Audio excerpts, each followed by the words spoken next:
Hello. Did somebody just join?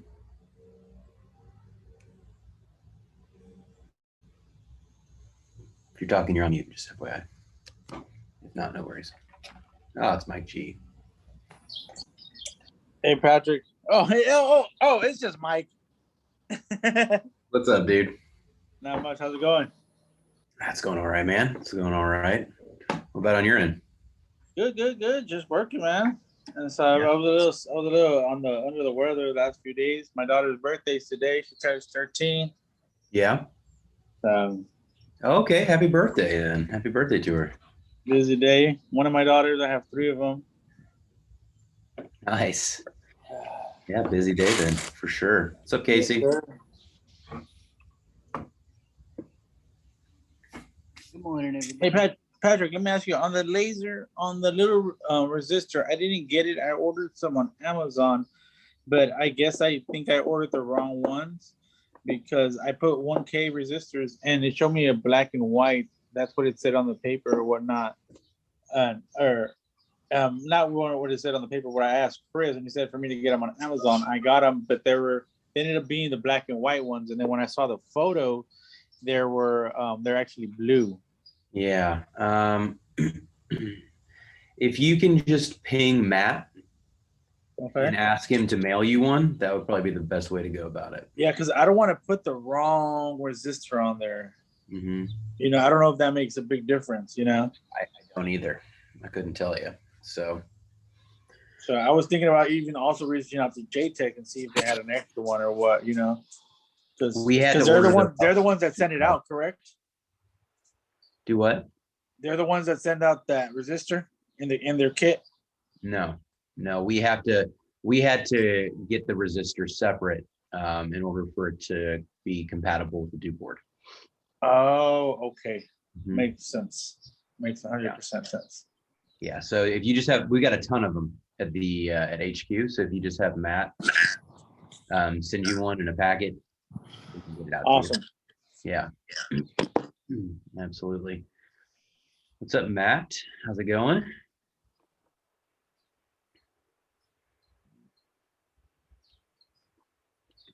Matt's listening. Good. In. Sorry, I was finding the mute button. Going good. Good. Anything that we can help you with in particular today, Matt? I just like to hang out and learn from everybody else. I've got no problems. My machine's working great. Okay, good stuff. We got Mitchell joining too. Casey, how have things been going on your end, man? Going all right. I got a bunch of orders for the dust collection systems, just kind of all at once. So there's almost 36 hours of print time for each one. So the printer's just running day and night and day and night. Right. And then, of course, I was 2 weeks out of work. So I'm trying to catch up, just getting back to the normal day job, the moneymaker. Gotcha. Yeah, right on. My guess is a lot of that is coming because we've gotten a lot of orders for upgrade kits, which are still in the previous version of the M2. So my guess is a lot of people are looking to get improved dust collection for that. Yeah, I would guess so. Yeah, with those lasers, I think a lot of Maslow users decided to finally upgrade, pull the trigger. Well, I'm gonna test the laser with the dust collection system and see if the air volume is too much. I mean, I can throttle mine, but I don't know. Just see if there's a way to get a simple vacuum system for, I guess, smoke and that kind of stuff out of it. Yeah, you definitely want to pull back on the overall fume or the overall power of that collection for sure. You want it really close to ambient. You just want to leak. You just want a slight vacuum, right? Just a couple millibars or so, something. The nice thing is you know, in all your videos, I haven't set mine up yet, but in all your videos, the smoke just, it all goes up. I mean, it's just laws of physics. So all you need to do is capture, you know, have an area that will pull air in at a certain point. It doesn't actually need to encompass like the dust collection does. Mm-hmm. So I'm not sure if the dust collection is going to be too much volume, but at the same time, I designed it to where you can actually take the top, the front and the top glass out. They have little thumb widgets on them that'll just, you can just pull the glass out, so it opens up the entire air volume. Okay. It's no longer pulling from the bit, it's actually pulling from the top and the side. So I'll see. We'll play around with it for a few days here and see what we get. It'd be nice if people with the current dust collection system, we could get that to work for them, so they don't have to look at a whole new design or swap out anything anytime they go from their router to their laser, right? Yeah, for sure. So I think if you're going to retain the same system, it would be, honestly, probably just opening up a secondary port to capture most of the suction. That's what we were looking at, as ways of just like diffusing the overall potency of it. So Well, I don't know how well you've looked at the one I had made, but this front piece right here, can you see this? there we go. Yeah. So this front piece here, it has little thumb knobs, and that's all a big piece of plexi. And then this front part here, same thing, right? Oh, cool. This is all one big piece of plexi. So I'm hoping I can just turn the little knobs, pull the piece of plexi out, do the same on the front, and then you're really pulling air from here and here on this, you know, so you're not pulling air from where the laser is. Yeah.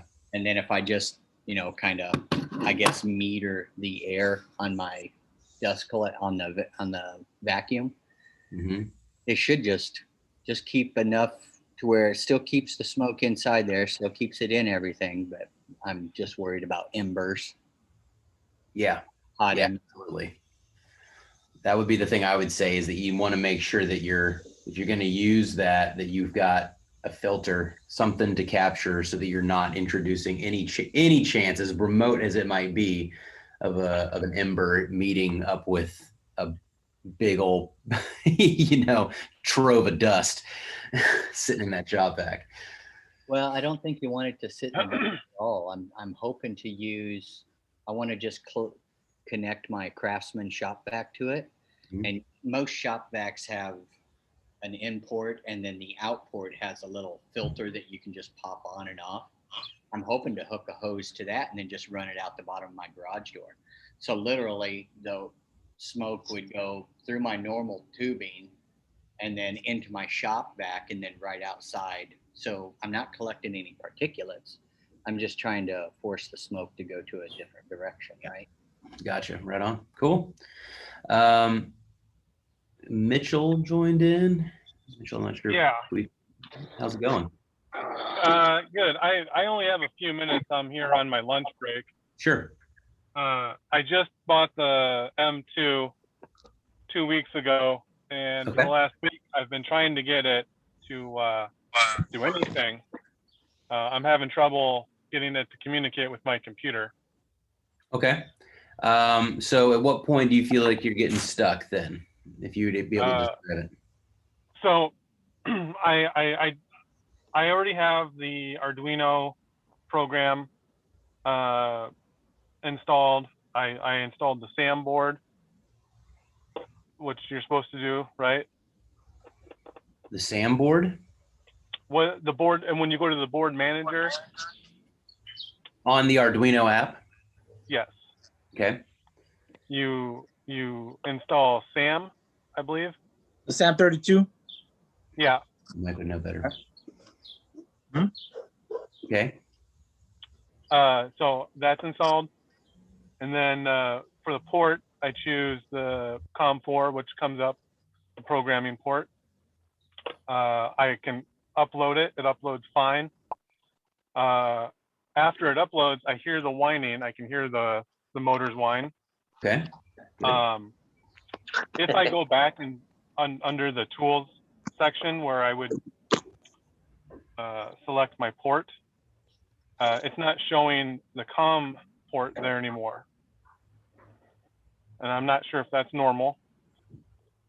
But so after I close out the Arduino app, I open up Makerverse, and I already have the machine set up. So I just click the M2, but I never am able to connect to the port, the COM4 port that I'm using for the Arduino.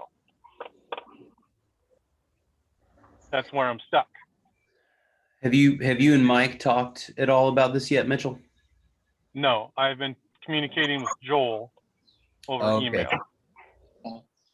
Okay. If you want to, we can set up a date, and I can go ahead and log onto your computer, and I can see what's going on, and I can try to fix that issue. That'd be great. I'm available tomorrow. It's really the only time I'm available all week. Otherwise, I work 4/10s. If you're willing to do it after hours. What time will you be available tomorrow? Tomorrow, unfortunately, is a busy day. It'll be in the late afternoon when I'll actually be back home. Okay. Tomorrow I am busy in the evening and on Saturday as well. Okay. Are you available on Sunday? I am. I'm Okay. available on the weekend. Okay, Sunday, let's push for 6 p.m. on Sunday. Okay, today's my daughter's birthday, and we're actually going to celebrate it on Sunday. So I'm celebrating from 12 to 4. So anytime after 6 p.m. Central Time, I'm available. You would remind me about that. Sunday Yes, sir.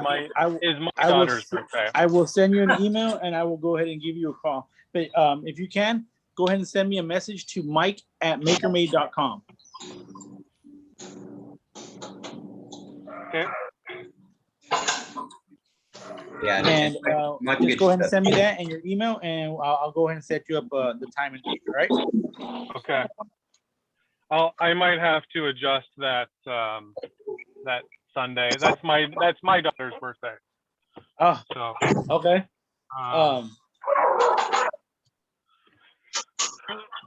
But I think I can make something work. We'll figure it out. So what's the deal with Joel? Does he not do this as well, or? He does, but Mike is definitely the specialist for this. So Joel's got plenty of understanding about it, but Mike's going to be the one who's going to be the best to get you resolved as quickly as possible on it. Now, Okay. if Joel gives you information, I would keep rolling with it, and if you get to this point, then and it still hasn't been resolved, then Mike will jump in and take it from there. The last thing I sent Joel was actually a screen capture, a video capture of what I was trying to do yesterday. Mm-hmm. I was hoping to hear back home today, and the meeting popped up. Are you available this evening? Yeah, after 5 o'clock. Yeah, when I get home, I can do it tonight. Okay, let's go ahead and send me a message, and then what time zone are you in? I'm in Iowa, so Central Time.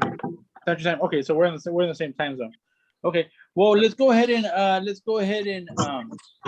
set up a time for around 6 p.m. Sure. Okay, go ahead and just send me an email and send me your contact information with your phone number, and we'll go from there. Yeah, that'd be great. Like I said, I'm not exactly sure what's going on. I'm reasonably sure I have all the hardware and software set up, but might be a selection option. I'm not sure. So I do gotta get going though. I appreciate that, Mike. I will send you an email here in a little bit. Awesome. Sounds good. Talk to you shortly. Thank you. Yes, sir. Peter, go on. Peter, you there?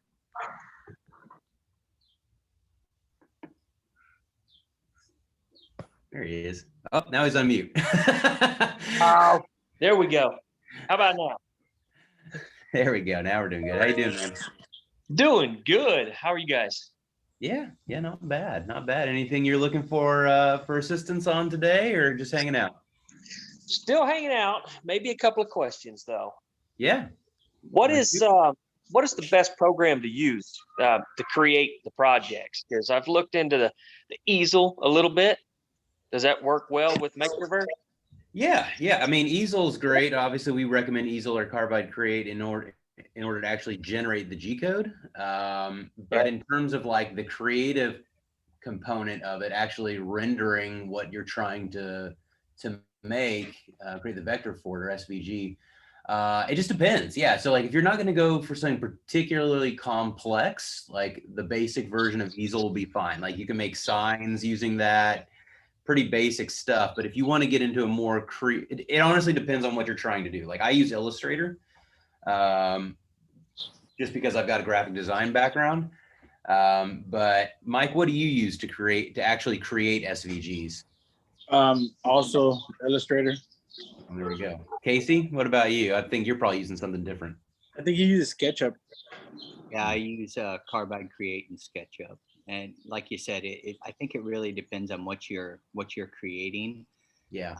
From my standpoint, I don't do a lot of, I guess, art per se. You know, a lot of people create things. They make decorations for homes. A lot of people have started businesses with their M2 doing that.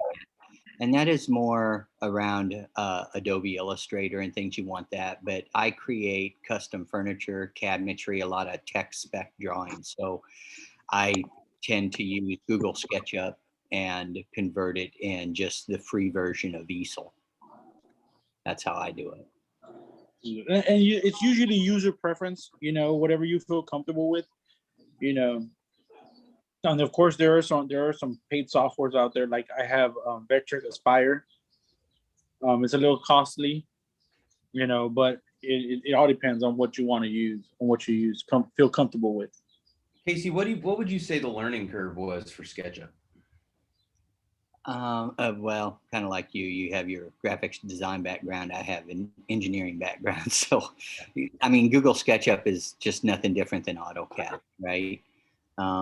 You can get the paid version. I use the shop version is what they call the workshop version. Okay. It's $99 a year, and I have the full capability to design and engineer and render 3D materials. So it's really good. I use it for not just my CNC, but 3D printer as well. So I can design and create things from a 3D standpoint and convert it and send it into another software, of course, to create the G code. But yeah, that one software does everything for me. Yeah. So Pete, what are you trying to create typically? You have any thoughts about the project's specifics you're trying to start with? Well, I do not have any kind of AutoCAD experience, and I'm definitely not an engineer. So it's going to be basic, just signage. I'm going to start real basic. Everything I do right now is by hand. So it's going to be all new to me. So what I would recommend then is probably starting with Easel. So I'm going to do a screen share here real quick. And also Etsy. You can buy the things from Etsy if you want. Just be careful with Etsy, because a lot of people create that stuff and put it for sale, and then when you load it into Easel, it has background vectorics and stuff like that Easel doesn't like very well. So you always have you have to kind of like try to go in depth in the search. But I agree with Patrick. If you're just doing signage and stuff, man, Easel is actually a very powerful tool. A lot of people put it down because it's so simple, but it's a powerful tool. They have a ton of little apps that will do a million things for you in there. It's a great little software. Yeah, and if you did the paid version of Easel, what is that per month? It's like, is it $20 a month now? I think that's what I saw. Yeah, $19.99. Yeah. So, Casey's right. You could get a lot done there. True. What are you doing?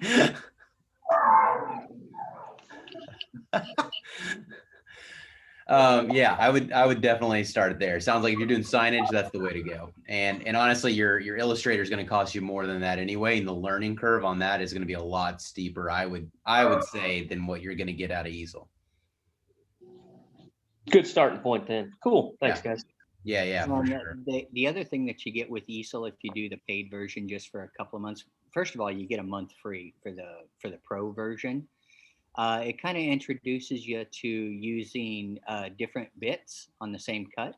So it kind of walks you through and starts to help you get used to a rough cut and then a final cut. So it'll do the deep cuts and clear out large areas and everything. And then the machine will return to the home position. You put in a smaller bit for finer detail, and then you run your second pass. So that's what it does. You have that capability with the pro version. So it's something good to learn on. It's a great learning platform. That'll be a good stepping stone for me then. Yeah. So, speaking of bits, we've got a bunch of new samples in for different bits that I've been using. I'm not sure how much do you all change out bits very often when you're doing projects, or do you stick with kind of one bread and butter unit typically? We change them out a bit because depending on what we're doing, so especially between at least on our end. Like what kind of bits are you typically using, Drew? Usually the V grooves, and then the there's three main ones we use. Honestly, I have to look and see. Sorry, I'm emptying. I've got three big mills I'm trying to empty the oil bats out of. Yeah. Oh, Right good. Let's see here. Which ones are the ones we got there? Well, I've got Barry over there, but there's a couple we have set out that usually we rotate through depending on what we're doing. Right on. That's what I do. I do a lot of changing it up. So we've got here, you're calling this a bullnose. I don't know that I buy. Yeah, I guess it is. So we've got a compression bullnose bit, which has a slight round over on it. So it's not a ball nose bit, but it gives you the capability to do a lot more clean 3D milling, right? Cool. If you 3D relief. The one I'm really loving right now, I'm just trying to find you all one. Here it is. Here we go. So this is one I think we're going to start selling here pretty soon, and I am just loving it. It is a compression 1/8 inch bit. Yeah, Yeah, that would be nice. right. So what I'm trying to get them to do, and what we just got it in HQ today, I'm having them V and bullnose the ends of these compression 1/8 inch bits so that you can get combination like really clean V lines at the ends and then still plunge down and clear cleanly, right? And so you don't have to change out your bit all the time. That's pretty cool. Yeah, so we've got that. And then we've got, Drew, I don't know if you were talking about using V bits. I don't know if you find that you need a narrower channel. We're probably going to launch this little guy, which we're calling the sign. That would actually be perfect because honestly, a lot of times I'll use those for just the milling too. Because so sometimes we use them just for signage because we'll do plate stuff like this, the V grooves, and we get we have a lot of friends that are lawyers, so like the old school V groove signs. Yeah. So, no, those are great also too. Just with when you do a little comic up, I like those good all around bits, even though they're not really designed for that. Yeah, exactly. We're thinking about really revamping our router bit offerings to make them a lot more intuitive around what their purpose is versus what they're called. V bit versus ball nose, bull nose, compression, up, down, cut, straight, all those different things. What does that mean to let me just ask this for you all, any of you all, how familiar are you with the different intended use cases of a flat end mill or versus a bull nose versus again a straight cut? Are you familiar with when you get your 3-pack of bits here in your M2 kit, are you familiar with what you should be doing with the different versions, or is that still a bit of a mystery? Well, I think there's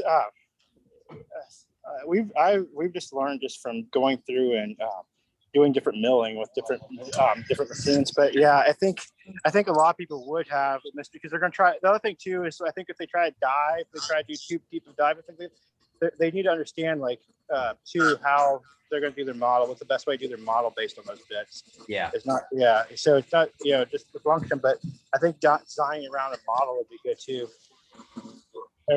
Giving a guide around like a project, having sample projects saying, hey, this is what this bit would be, in this situation, you're doing something like this bit would be great for this. Right. Matt, what about you? Yeah, I tried the down cut one right away because I didn't know any different and I didn't know what the differences were. But I've been learning and I'm running a compression bit right now as well. I bought one off of Amazon, an 1/8 inch one. Mm-hmm. But I would be interested in something like you're talking about, rounding it over, or even a V nosed compression bit would be awesome. And just maybe, giving us a description of what you'd use for when. I'm still new to the maker made or the CNC, community and stuff. So I'm learning, but I really like the way the compression bits cut. And Yeah. push it pretty hard, push it in there pretty far and hard. So I really like those, but I'd be interested in the unique tips that you could get on those too. That would be interesting. Yeah, absolutely. The ones that I have, I think are pretty flat, so I don't think they bore very well, but I'd be interested in these other ones. Yeah. Great. Right on. Well, so also for context here, I'm starting to take over this Thursday call. So it's essentially going to be, whatever questions, thoughts you got with, co-founder here at MakerMade. And then I'm going to start doing a tips and tricks section just to kick off every meeting. And I'll record it and we'll put it on, the forums, or we'll put it on our YouTube channel or whatever else it may be, so we can just reference these things. But yeah, I mean, like honestly, I'll give you a quick rundown on the different values or use cases for each of these different bits. So just kind of starting off, there's obviously the 1/4 inch and the 1/8 inch bit. This is a 1/4 inch bit. It's all about the diameter, right, of the actual bit itself. All of these are water milled out of 100% tungsten carbide. So we only use 100% tungsten on every bit, and that prevents, that's going to help guarantee the lifespan of the bit for a lot longer than if you were to get like a steel bit, right? The heat that you generate is what ultimately wears the bit down. It's not the material you're cutting, it's the heat and friction you're creating there. So the downcut bit is more kind of like your standard bit, and that downcut bit spirals the flutes right down into the material that you're cutting. And what that does, let's see, let me get a piece of scrap here. I got one that I was cutting dual on the Maslow or the M2 and on a table saw.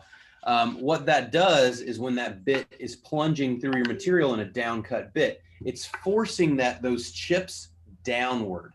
So it prevents splintering on the edges and gives you a nice buttery edge. But by forcing those chips downward, it also theoretically is going to do a slower job of milling out because it's not as efficiently clearing chips out. Versus if you use an upcut bit, which spirals those channels upward, it's going to pull the material up and out, right? But it's going to create a frayed top edge. So if you're only... What's interesting too about saying that is like for materials, like we do acrylic every now and then, and you do not want to use a downcut for acrylic. You don't want to use... You'll gum your bit up. It's bad.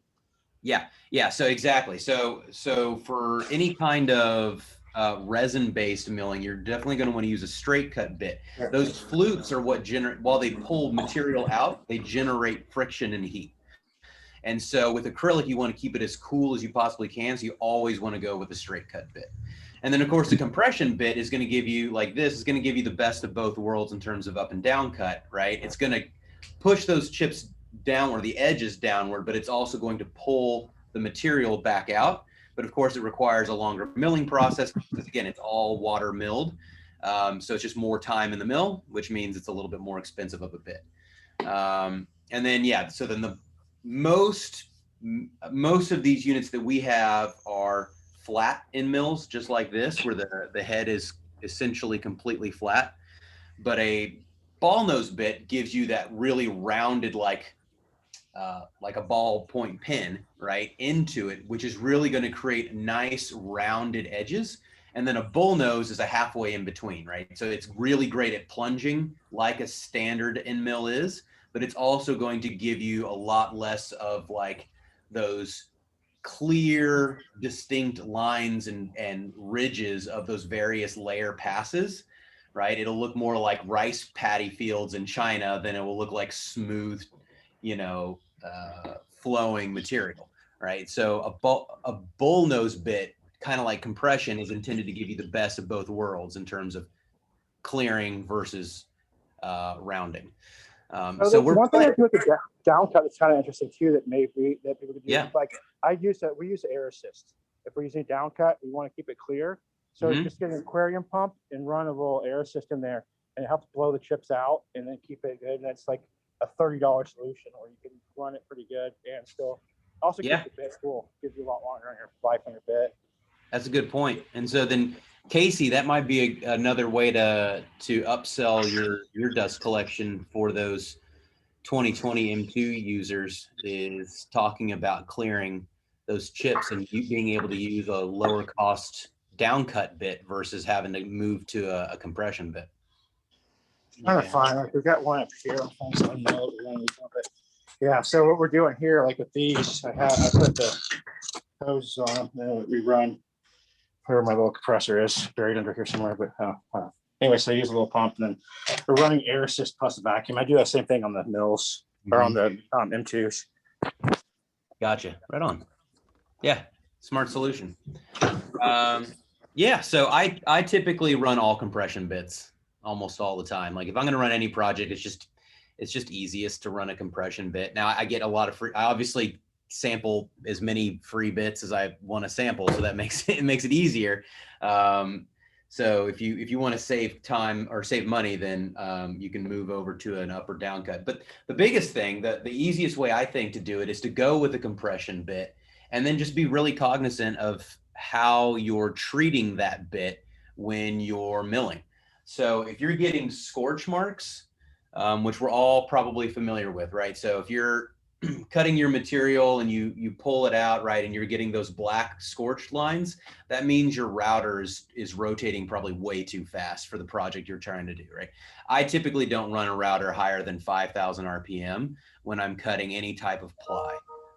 And if you're doing like an 1/8 inch bit, you can probably drop that to 4 and be totally fine. V bits, even more so.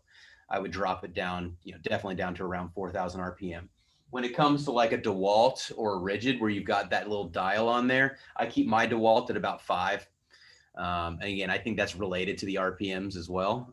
And that ultimately what that's going to do is, again, if you're getting scorched, that means you're getting excess heat. And if you're getting excess heat, you're going to wear your bit faster.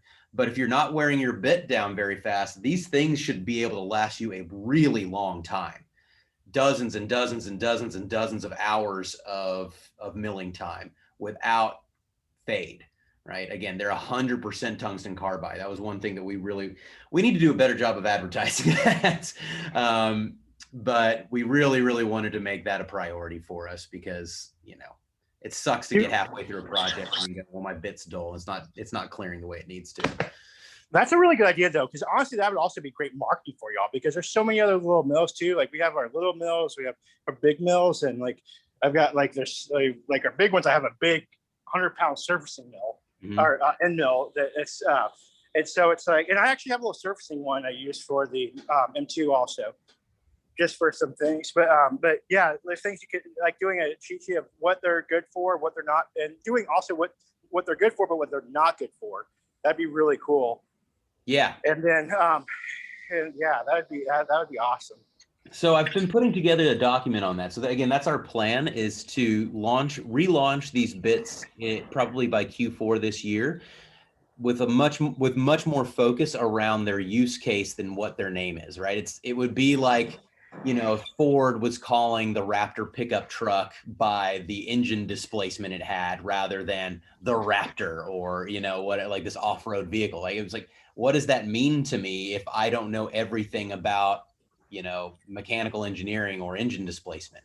So what we want to get to is a position with the router bits where we're saying, the compression bit maybe is called like the pro variant, and then the upcut, we talk about clearing material, and the downcut we talk about buttery edges, and V bits we talk about being a sign maker's bit, and a ball nose bit about being like a 3D engraver bit, right? Things like that really starts talking about, to your point, Drew, what it's good for and what it's definitely not good for.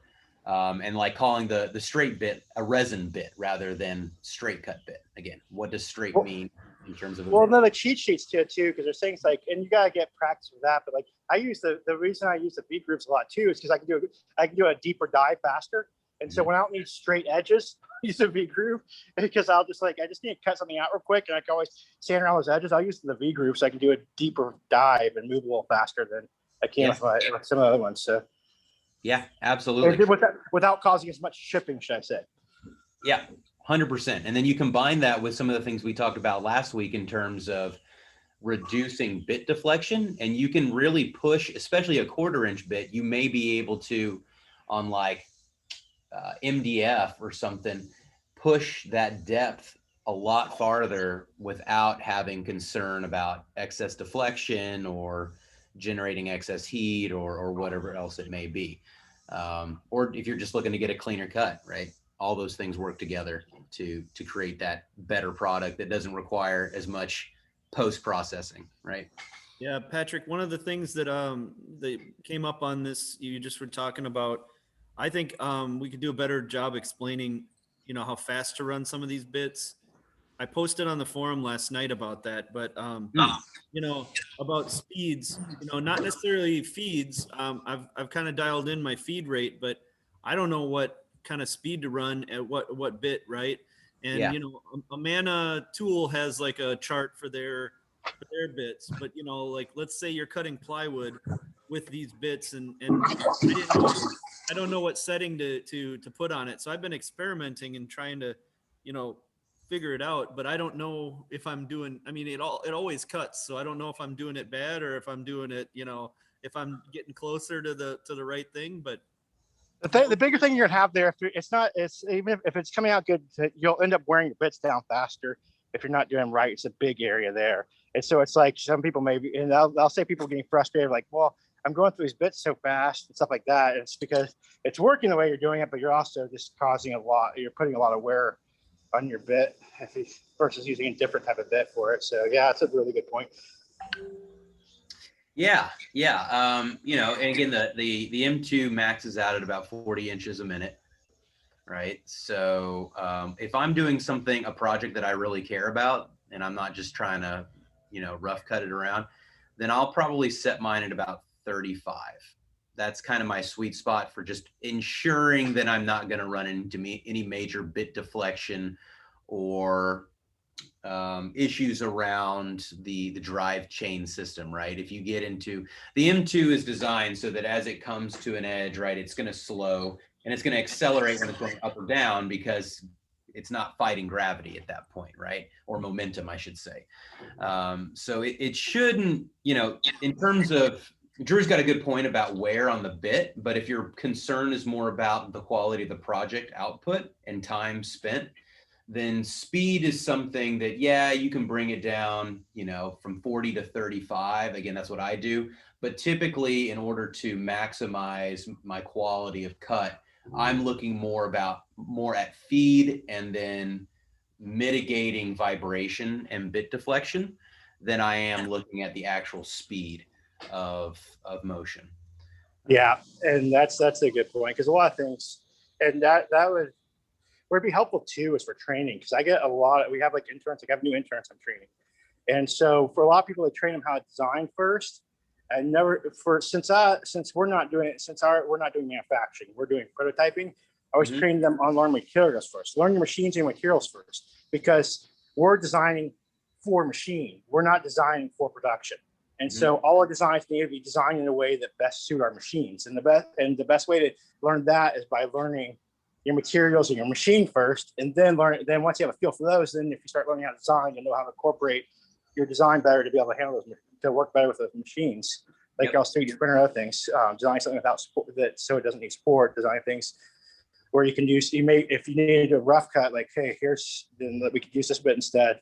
I think it'd be super helpful, because that'd be excellent for us right now, because I'm trying to train people, and that's just been training people is always a pain.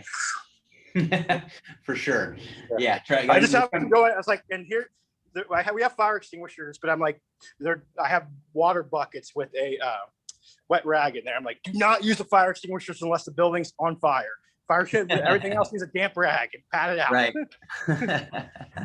Do not kill my machines with the fire extinguisher. So to find my speed rates to find my feed rates and my speed on the different routers that I had, I guess I geeked out a little bit on it, but I just took a full sheet of junk plywood that I had, and I used a 1/8 inch bit, and I used a 1/4 inch bit, and I used a 1/2 inch bit, and I just cut straight lines across at different feed rates. And I used a laser thermometer and shot the bit to find out what the highest temperature rate was at what speed on my router. And that's what I did. I just I figured out where the bit stays the coolest at what feed rate at what RPM, and I just run with those numbers. Now the funny ones are really the roundover bits, because I've been playing around with trying to carve with the unit. You guys have seen my other design with the pipes and everything else, but to find how that works with those roundover bits, I'm kind of going through that same process now. I just run the bit at a given speed at 30 inches per minute and at 25 inches per minute. And then I adjust the variable speed on my router and shoot it with a laser and see where it runs the coolest, because that's going to be my longest life bit. A little geekier than probably you need to, but hey. Yeah, but you're super geeky. That's what makes it awesome. I am. I got to test it first, right? Yeah, we take that as a compliment in this community. I like the test method of just push it, and if it catches fire, that was a bad idea. Yep. We had somebody in the community not long ago talking about how they were hogging out at like a 1/2 inch per pass. Anybody know who that was, and if that was true?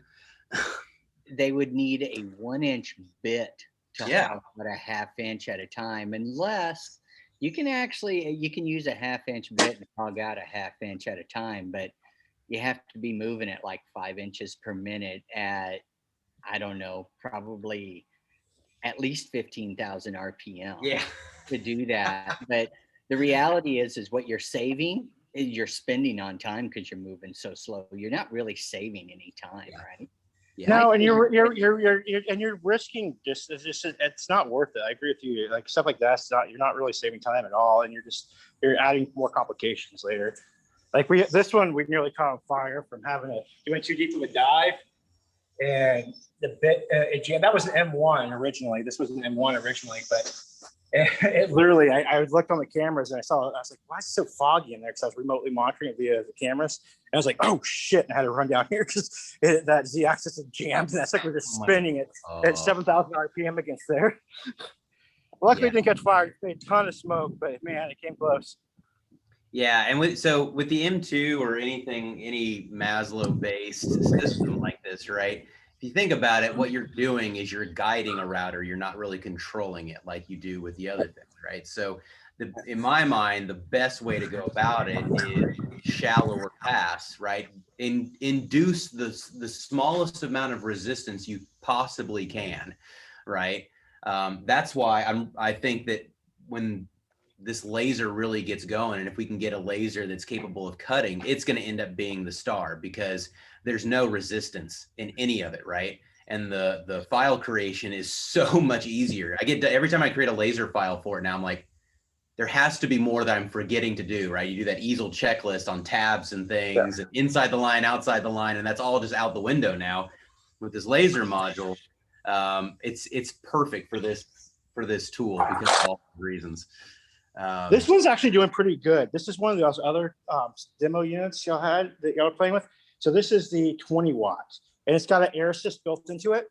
Okay.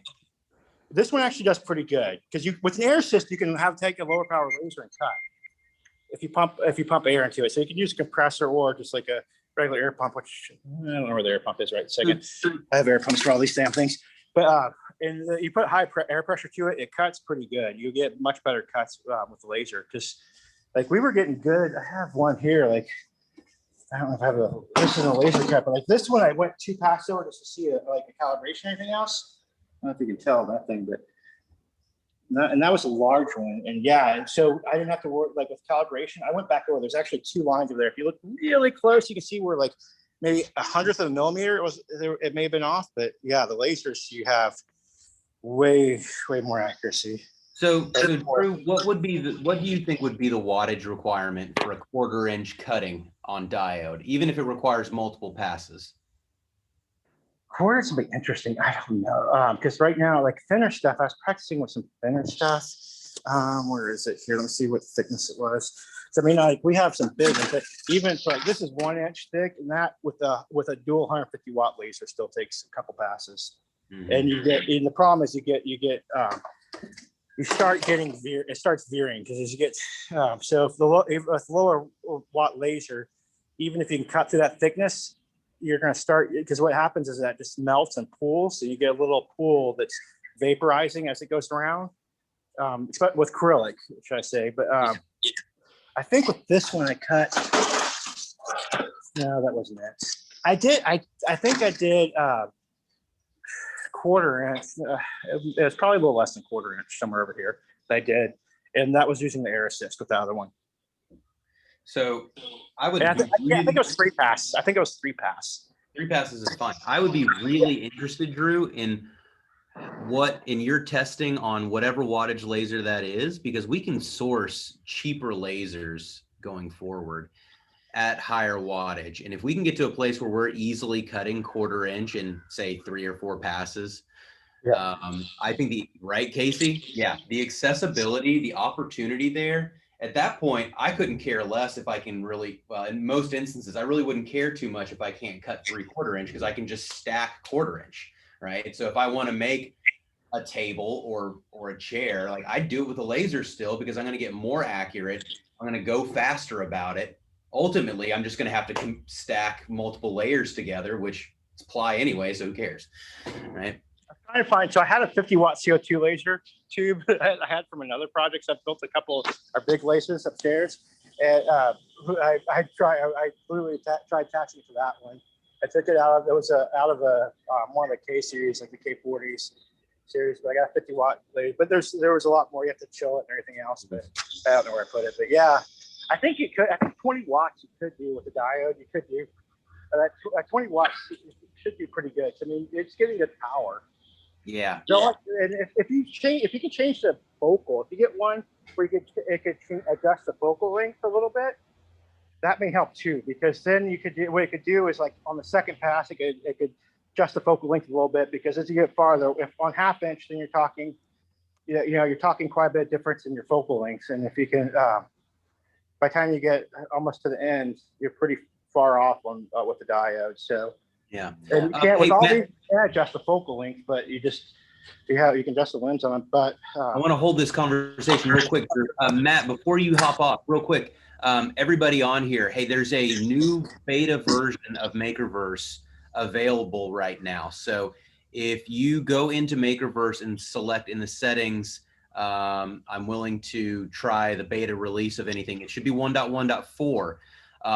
Way better right now. So we found out we were having a lot of issues in terms of relative versus absolute settings between work offset and machine offset. So if you were getting issues where your Z or your work offset, things were just like weren't aligning the way they should be, even though you entered the right command, try out this new version and let us know what y'all think, because this is designed to help resolve all of that BS. Like, why is Makerverse not doing the thing it says it did, right? So take a look at that if you all would. That would be I really great. haven't had much problem with the software. It works really well, the Makerverse software, and I really like it. So I'm a software engineer myself, so I know it's hard to create good software, but you guys are doing a pretty good job. I haven't really had a lot of issue with that. And you've always been improving, and I like how you're iterating on it. It's very nice. Good. Oh, I'm glad to hear that. Well, I'll be sure to tell co-founder Chris, because he's the one who's always having the pain in there. So Yeah, I was gonna give Chris a hard time the other day because I was like, so the interns came in for the M300s, and I was like, okay, so I was like, I just installed Cure on there, and then I was like, now they have it, the default site profiles built into it, so just select the Maker Made, and it was giving me C top hat error. I'm like, what the hell? Drew's like, yeah, I guess they uploaded the wrong. oh yeah, because the other ones were doing that, but I had manually set all the profiles for the other ones. But yeah, for sure. Damn it, Chris, you uploaded the wrong firmware, man. Yeah, he's got a few things going on. Yeah. Thanks, Matt. Appreciate it, man. Hey, I've got a couple quick questions about the Makerverse. Yeah, go for it, Dustin. First, on the beta, if I was to install that, do I need to recalibrate my system, or will it automatically pick all that data up? No, it's not stored in that, so you're fine. All right. The second one is I've got a computer, or I got a laptop that I take out to my machine, but there's some things I kind of want to play around with in the software with my desktop computer in my house. Is there a way that I can bypass the setup so I can just open up the software? All you have to do is disconnect your do board from your machine, and then take the USB cord with you. Your computer will power the do board, so you can, if you don't care about how the motors are affected, but you just care about the commands themselves, yes, just take the do board with you and you'll be fine. Okay, so I just have to bring it in one time, get it set up, and then from there I've got my workspace to open up and look at and mess around with. I mean, it depends on what you're trying to do in terms of. Well, really, I'd like to try these betas before I hook it up to my machine. Yeah, and yeah, that's fair. As since I've got two computers, I'd rather test it on one computer than my production computer. Yes, it should be able to. It will even show up in Makerverse that you are jogging the sled around, right? It will do all the things and in theory that you would do here, just not physically. Right. Okay. Yeah, you can bring it back over and be good to go. Okay, sounds good. Thanks. Yeah, absolutely. Dustin, I'm taking your advice from last week. So I'm going to be running these going forward. And at the start, I'm going to be doing a kind of tips and tricks section that we will then separate out from the rest of this and then release as a tips and tricks section in our YouTube channel and different places. So appreciate that. Nice. I'm looking forward to those. Thank you. Yeah, absolutely. Casey, you were nodding emphatically about the 20-watt laser being able to do the trick on 1/4 inch. Do you have experience with that, or are you just assuming or presuming that would be the case? No, we do that. We use lasers at work to build templates and molds, and we use a 20 to a 25 watt laser. To be honest with you, we buy them in bulk from Japan. So we get them, or from China. We get them, we throw them in the machine, and we'll actually cut templates that then we model in wood for downhole subsea systems, stuff like that. And once we get the shape and the dimensions and the size right, then of course we scan them and turn them into full 3D models for our large metal CNCs to actually carve that stuff. So I know the 20 and the 25 watts are cutting 1/8 and 1/4 inch. With the 1/4 inch, you kind of hit on it last time, the plies in your plywood. That does matter because then you have different glue densities, right? And that epoxy that they put in between each one, depending on the quality of the plywood that you buy. Some have, it's machine sprayed on, some it's rolled on by hand, depending on what the quality of the plywood is that you're buying. And we find that it varies sometimes. I mean, we cut large 4x8 sheets of plywood with these lasers, and yeah, sometimes it takes 4 passes, sometimes it takes 3 passes, sometimes it takes 5, just because of the different densities of glue and the layers that we have in our wood. It's just that's the nature of the beast. How do you account for that then when you're making those passes? Do you just set them to say 3 passes, and if it doesn't do the trick, just do 2 more at a different focal distance? Or do you just go ahead and say 5 passes? You know, like, how do you make that determination without having to like manually tweak every time you get a different sheet? Or are you pre-assessing the layers, looking from the side and going, oh, there's 5, and it's, you know? Nah, nothing that You'll get used to your materials. So like for ours, like so I have everybody start with laser cutting first. I have them go on Thingiverse, find some projects, and just start cutting. But yeah, I usually go with more layers to be safe, and I'll get used. So with acrylic stuff like that's not too bad, but woods, it's always going to be, especially cheaper woods, because they're like Casey's saying, there's different glues. They're never consistent. You'll have knots that are a little harder, and so it's better to go over. And instead of having to do another pass, add another pass there, you can, but it's usually better to go. Like we've got the big beasts up here that have like the 150 watt lasers, but even those, like every now and then, but I usually just go a little bit more. It depends. You'll get a feel for your materials. After you get used to it, you'll start getting a pretty good feel for. It takes about, it takes a couple of weeks. And, but what we're trying to do is eliminate the feel aspect of it, right? We want to be able to have just like an easily repeatable process for users. And, you know, if the worst case scenario for 1/4 inch ply is a 5 pass setup, then we would probably just say 5 passes is the recommended number in order to accomplish this task.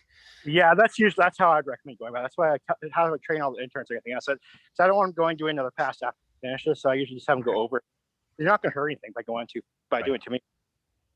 Yeah, so that's kind of what we did. So if we're doing 1/8 inch ply, we do a lot of scarfing and molding and bending plywood to get distinct shapes in our R&D facility.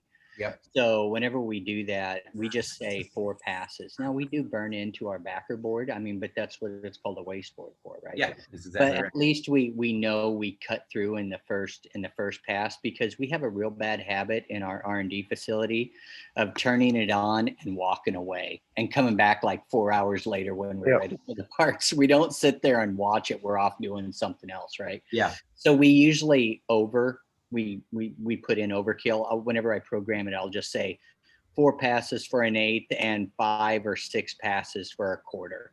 And it always usually burns through a little bit and we'll leave the mark on the back. But you know what? Then I don't have to sit there and play around with, well, should I do 3 passes?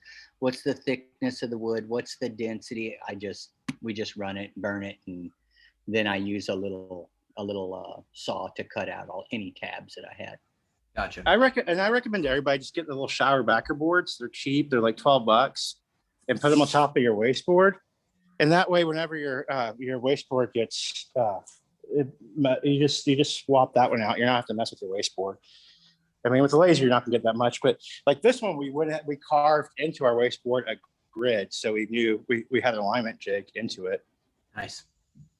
What do you all think about that? Those are cheap.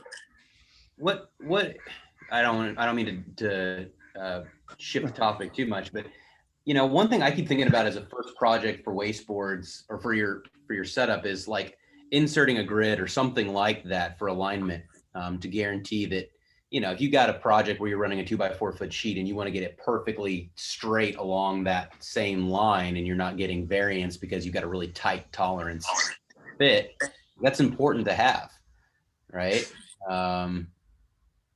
Yeah, it comes in handy. I mean, yeah. Okay.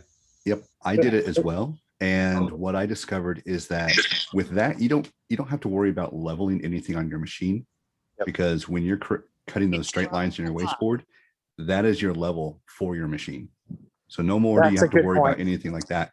If you can line your board and your board is true enough for that edge, up to that line that you're cutting on your waste board, then everything is square on to your machine, regardless of how it is in the rest of the world. Yep, that's fair. Interesting. Okay. And that's mainly why I did that too, was because it's the lazy way to do it. For me, I was like, I want to line it every time. I'd say not just a lazy way, it's a more efficient way to do it. But yeah, yeah, I'm doing a lot of projects that are like a 1x6 or a 1x8 board. Mm-hmm. And so I can just lay those horizontally up on my waste board, align them up to my grid, screw it down, and I'm ready to go within a few minutes instead of trying to figure out where I need to be. And then I know exactly where I need to put my my sled, when we start the cut every single time. I know, I'm down 400 millimeters or something like that. Yeah, absolutely. Absolutely. Cool. That's great feedback. Cool. Any other thoughts on lasers? Yes, lasers. Yes, lasers. Yes, I've been using CO2 lasers. The libraries in my area have maker spaces, and they've got laser cutters there. One's a Trotec and one is an Epilogue, and they vary between like a 40 watt to a 75 watt CO2 laser. And I do that for a lot of, I do board game design. And so I do a lot of that for my tokens and other bits for my board games. It's not what I would necessarily do with the M2, but being able to add little designs and things like that before I cut it out would be also very helpful. I'm working my way towards being able to tell the wife I'm going to afford or go buy a laser. JTech does a really good job. The JTech attachment for the M2 does a really good job. Okay. At least, so if you're not looking at you're not going to cut material. You could technically cut some things with it, but if you're wanting to do like designs, engraved designs first, and then cut things out, it actually does a really good job for that. I've pushed that thing hard. There's times where I wanted to see how if I could overheat it, if I ran it for 6 hours, if it would do. That's why I did some of those big ones, just to see if it would overheat. Because I have a bunch of diode lasers buried around here. Like I have the and then on top of this, and it's held up well. Hey, Drew, you've got one of those tiny white lasers over there that's just got like, it's not mounted on both ends of the gantry. It's only mounted on one end of the gantry. Yeah, that one. Yeah, I've also got one of the ones I've got the little red one that's the I can't think of the name of it, where it actually pivots the laser around. The laser pecker. I've got a laser pecker. It's pretty cool. It's honestly, you're getting the JTEC's getting as much power as the laser pecker is, and that one's only a 5 watt up there. It's a little 5 watt diode. Yeah. Yes, so I meant to ask Patrick, whenever you were testing the larger JTEC, were you testing the JTEC Pro or just the JTEC standard? Are you talking about with like testing an 8 watt, right, or a 7.5? It was a 7 watt, and we were using the what is there? They have like an upgraded lens that's like designed to be more precise, like a precision lens or something. So I don't know. I didn't see anything called like a Pro, but I did anything that was available to upgrade that 7 watt to make it as efficient as possible. We were applying to it. Yeah, because I was looking at some videos that they had on YouTube for the JTEC. Yeah, and they were using a 7 or an 8 watt, and they called it the Pro series. And that's the one. It's the Pro. It was cutting. It was cutting all the way through in 3 or 4 passes. So I guess that whenever you guys said that you wasn't going to pursue that at that lower wattage because it couldn't cut, my thought is which JTEC laser were you trying? Yeah, we tried with the 7. So that was the 7. And again, when we only had 3 layers of ply on an 1/8 inch, we were able to clear it. But the moment that we went to 5 layer ply, it completely, it didn't matter how many passes we went on it. It just didn't go all the way through. Yeah, you have to adjust your focal length. Because what happens once you get too far away? So this has a so this is the Pro right here. This is the Casey. This is the Pro on this one, and it does like that. This one's doing really good design lines and stuff like that. I mean, you can see how sharp it is. The thing you have is these have a set focal length. Since you're not moving, you can. Now you could technically with the if you put it mount, since they have the new mount on the Z and they're using the Z to zero it. The problem is, you could do is set that focal length farther away, pull the Z up so it's not touching up against the wood, and then slowly as it starts cutting, move it a little closer so you have that focal length. You're adjusting that focal length, so you technically could adjust the focal length of that Pro with the with the M2, by right now it's set to where that laser needs to be pretty damn close to the material. But if you adjust the lens, you can set the lens to where it needs to be farther away, and then move your Z down as you get a few more passes. And so you could cut a little bit that way, because their new mount is really great because they're mounting it straight to the Z, and you're just adjusting your Z height to make sure you set the right position. But yeah, it has a focal length of about a quarter inch focal length right now. Right now, it's an eighth of an inch focal distance. So Yeah.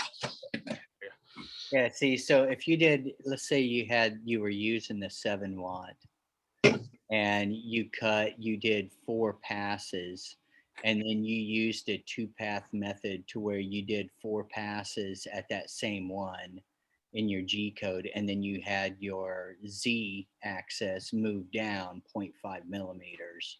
That would re-engage that laser to the depth of the cut that you had, and you could do another 3 passes and then have it move down another 0.5 millimeters, right? Yes, you can do that. So on here on this lens, you can adjust the focal of this lens. So there's a little dial on there. You can dial that focal length, and they come preset and kind of with a little bit of hot glue to hold them in place. But you can adjust that, because I adjusted mine to play with different focal lengths. And so yes, you could set it to where instead of an 1/8 inch, it's set like a 1/2 inch focal length. And then once you do like 4 passes, you step it down just a little closer, a little closer, a little closer. So that focal length is staying at the right depth for that material. Yeah, but I guess I'm just trying to think. You don't want to mess with the focal length on the laser because it's optimized from the factory. But what you do want to be able to do is like the one that you guys have now, Patrick. It comes with that little block that you just move it down until it touches the block, so you know you're the exact distance you need to be away from the wood. It's only going to have a certain cut depth. So if you could go ahead and set up in your G code to do that, to where it would run a specific amount of passes, and then just the Z would just step down a 0.5 millimeter or 1 millimeter, right? Mm-hmm. And then run a few passes, and then step down another millimeter, and then run a few passes. You would constantly re-engage the effective zone of that laser without changing the focal distance. Instead, of the M2 to do that. Yeah. Well, the nice thing with that focal distance is it's not really optimized in the sense of the optimal performance for the laser. It's optimized for the mounting, the way that was designed to be mounted, and the focal length that was designed to be mounted at. So the mounting systems they were using for it. So if you change, so they could also have the factory change it to where it's like, instead of an 1/8 inch focal length, it could be a 1/2 inch focal length, which gives you a lot more area step. And that way, when you initially set it, it's always set like the Z moves it down to where you use a 1/2 inch thick block first. And then that way, if you need to move it down, you have a little bit more, you have like, 12 millimeters of room to move versus, right now, 5 millimeters of room to move. So Patrick, in your testing with that 7-watt, did you use digital calipers or anything to see what your deepest depth was that you could get with the 5-layer, the worst scenario, the 5-layer? What was the deepest cut you could get with that? It was the majority of the way through the material. I would say, if it's an 1/8 of an inch, 3/4 of the way through before it just kept scorching out at that point. Yeah, see, that would have been interesting just to move your Z a 0.5 millimeter more down. I wonder if it would have went ahead and. That's how we were doing it. So what we were doing, Casey, is we were trying in different.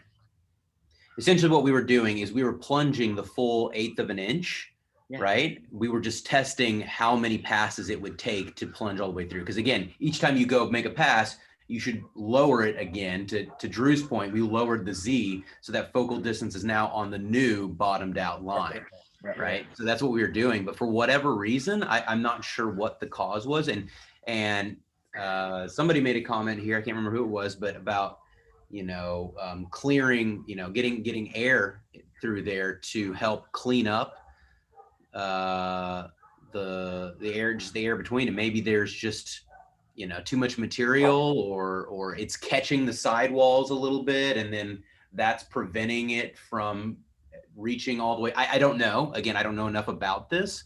It was just surprising to me that on 5-layer, no matter how many passes and how much we reduced or raised or lowered it, right? I think there's a way to improve this and get it to where it can still do the deed, right? But it's going to be some blend of fume and air extraction and the right number of passes, and it was just maybe it takes a little more time.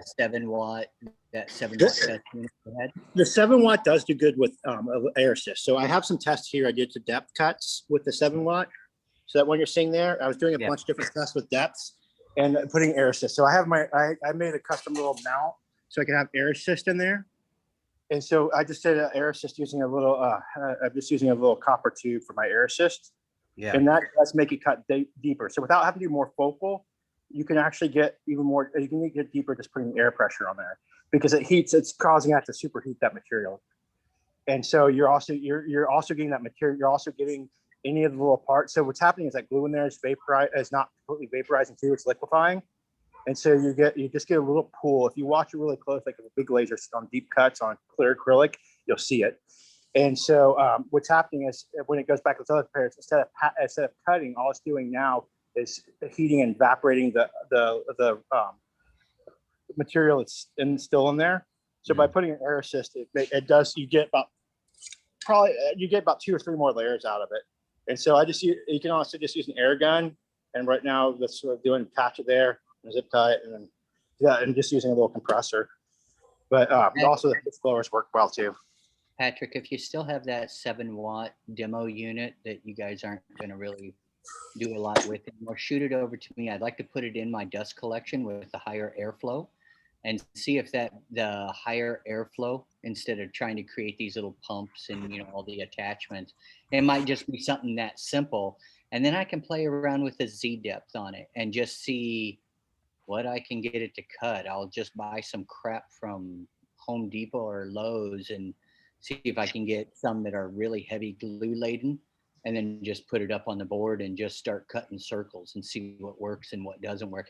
It may never work, I don't know. But the only thing I would recommend, Casey, do not run the laser with your dust collection, because you're going to suck hot embers into your dust collection, which is going to lead. I got that. I think. Okay. It's the point that I can vary. I can actually meter in the airflow, so you can see. Traditionally, people use, I know at work, we use little fish pump. For air fish tanks, we have a little air pump that just constantly runs a little air over that laser area. But the reality is you get particulate of the wood to blow out of that, so it kind of cleans it out for you. I've also seen my guys over there sometimes with a piece of baling wire, and I see them running around the scorch marks, and then they turn it back on again. So I think what they try to do is clean out the charcoal wood that's in there, and then they run it again, and it cuts right through. So there's multiple things I've seen people doing, and I'll test it. If you guys want me to keep playing with it, I can. If not, I'm good with that too. No, I'd love to. So Casey, I'll give you a shout after this. Okay. Casey, the good, you're right with those. So all my big lasers, even my big lasers, I'm using now. If I want more air pressure, I'm using bigger ones. So like this one, but it's just the aquarium pumps. And these things run. This one runs. This is my big one under here. This one literally runs 24/7. And these aren't bad. This is like a $150 one. The other ones are like $30-$40. You can get cheap ones that have like a decent little CFM for $20 on Amazon. But this one's about $30 one. But these are designed for more, to run 24/7. Actually, one of my employees, the ones that we have at work, one of my employees went down to a pet store and bought one for like $9.99 off the shelf. It's a one. The little black one. And well, it's green colored, but we just ran some copper tubing down to the edge where it's going to shoot into it.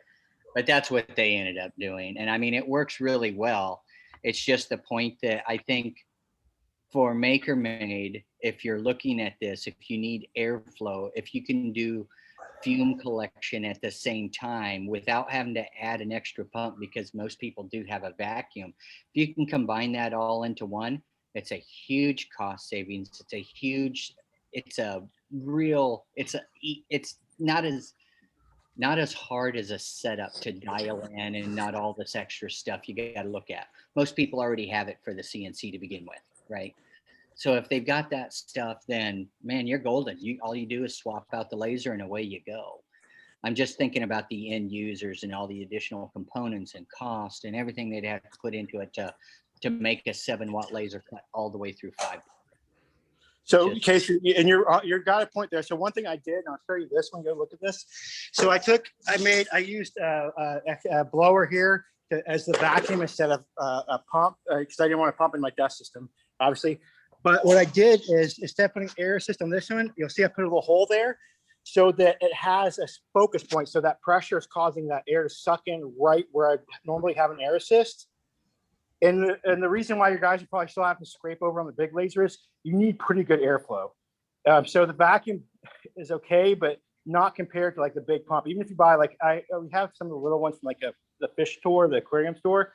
The problem is like PetSmart stuff is so freaking expensive for those damn pumps. They have the cheap little $10 ones, but if they're running the cheap one from the pet store, it's not going to do like a strong one. And if you go on Amazon, you get like high CFM. Having a good strong air assist makes a huge difference and having it focused right. And so, but yes, you can. And I kind of tried there. So I drilled a hole and I tried to make an air assist for that suction where it was pulling air in specifically from that spot or focusing more air in on that spot to make it kind of work as an air assist. And what about blowing instead of suction? Huh?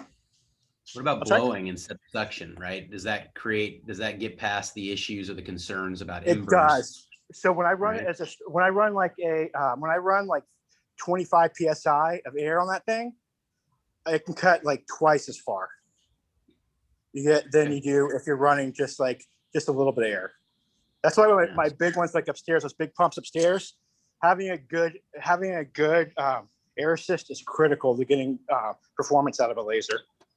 But again, it depends on your users. And Casey's right. If there may be a way to figure out what Casey's talking about. I didn't spend a whole bunch of time on it, but I was thinking, yeah, maybe I could use the vacuum. But I was also not using a strong blower. So my blower that I was using as the vacuum, because I was using it instead of blowing air into there, I was using it to vacuum just to see if I could use the vacuum as the fume extractor as also a blower. But I wasn't able to get the as much air as I was if I had the fume extractor and air assist attached to it.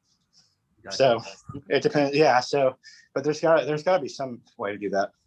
Well, for me, I mean, from an engineering standpoint, it's all about airflow, right? Whether the airflow is left, right, sideways, it doesn't matter over the laser spot. It's as long as it does because you're superheating. So with that laser, the reason it matters so much on the laser and why they have the laser on CO2s, if you look at the air assist, they all focus straight down. So the way they work on the big lasers is the air assist goes straight out the lens. So it comes down and vortexes down the lens because you're superheating. So you're basically blowing air onto a fire because you're superheating that ember. And that's why it matters. It's not about airflow. It's not about airflow over the thing. That's for the fume extraction. But when you're talking about, let me grab one of the lenses real quick. I have some of this. So I'm always burning up lenses and stuff on here. So if you look at the air assists on these, so how these lenses work. So here's your actual lens for your laser. And then you go and this attaches here. Your air assist is attaching and blowing straight down onto that spot where it's cutting. Because if you turn off, let me kick on my laser quick. I kick on my big 150 watt, and you'll see the difference. I'll shut off my air assist for a second. So, sorry, give a second. But you're also talking about a laser that cuts a lot faster, and a lot deeper, and it's a lot more aggressive with the wood.